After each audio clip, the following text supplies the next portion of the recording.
نحمده ونصلي على رسوله الكريم اما بعد فاعوذ باللہ من الشیطان الرجیم بسم اللہ الرحمن الرحیم۔ امید کرتا ہوں آپ سب خیریت سے ہوں گے۔ اللہ تعالیٰ آپ سب کو خیریت اور عافیت سے رکھے۔ اللہ تعالیٰ سے دعا گو ہوں کہ اللہ تعالیٰ آپ کی اور میری تمام جائز حاجات کو پورا فرمائے۔ ویڈیو شروع کرنے سے پہلے آپ سب سے گزارش ہے کہ جس نے ابھی تک میرے چینل کو سبسکرائب نہیں کیا پلیز میرا اسلامی چینل ہے، میرے چینل کو سبسکرائب کر دیں اور بیل آئیکن کے بٹن کو بھی ساتھ پریس کر دیں تاکہ ہر آنے والی ویڈیو آپ تک پہنچ سکے اور آپ اس سے کچھ نہ کچھ فائدہ اٹھا سکیں۔ تو چلتے ہیں آج کی ویڈیو کی طرف۔ آج کی ویڈیو کا تھمبنیل اور ٹائٹل آپ لوگوں نے دیکھ لیا ہوگا کہ آج کی ویڈیو کس بارے میں ہے۔ آج کی ویڈیو میں ایک عجیب واقعہ آپ کی خدمت میں حاضر کروں گا اسم اعظم پر۔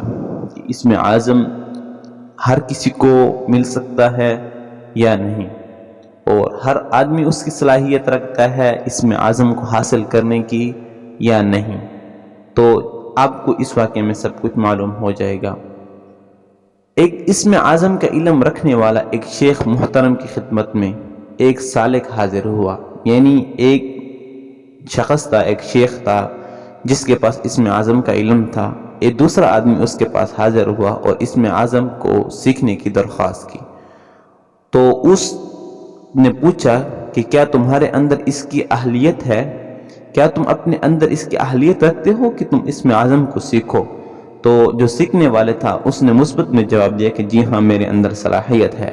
تو وہ جو سکھانے والے تھا اس نے فرمایا کہ جاؤ شہر کے دروازے پر بیٹھ جاؤ اور وہاں پر جو واقعہ پیش آئے مجھے آ کر بتاؤ۔ تو جو سیکھنے والا تھا وہ حسب حکم جیسے ہی اس کو حکم دیا گیا وہ وہاں جا کر اس دروازے پر بیٹھ گیا۔ اس نے دیکھا کہ ایک بزرگ لکڑہارا کسی چیز پر لکڑیاں لاد کر لا رہا ہے۔ اچانک ایک فوجی نے اسے روکا اور اس سے لکڑیاں چھین لیں اور اسے مارا۔ یہ منظر دیکھ کر جو وہاں دروازے پر بیٹھا تھا، جس کو بزرگ نے بھیجا تھا کہ تم جاؤ اور اس دروازے پر بیٹھو، وہاں پر جو واقعہ پیش آئے آ کر مجھے بتاؤ، تو وہ آدمی کہتا ہے کہ مجھے بہت سخت غصہ آیا۔ اس نے واپس آ کر اس شیخ کو قصہ سنایا۔ شیخ نے فرمایا اگر تمہارے پاس اسم اعظم ہوتا تو تم اس فوجی کے ساتھ کیا سلوک کرتے؟ تو وہ جو آدمی تھا وہ کہنے لگا کہ اسم اعظم کے ذریعے اس کی ہلاکت کی دعا کرتا۔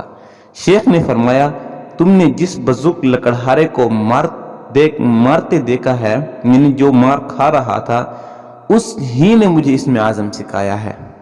مطلب کو آپ سمجھ گئے ہوں گے کہ جس لکڑہارے کو فوجی نے مارا اس آدمی نے، اس بزرگ نے مجھے اسم اعظم کا علم سکھایا ہے۔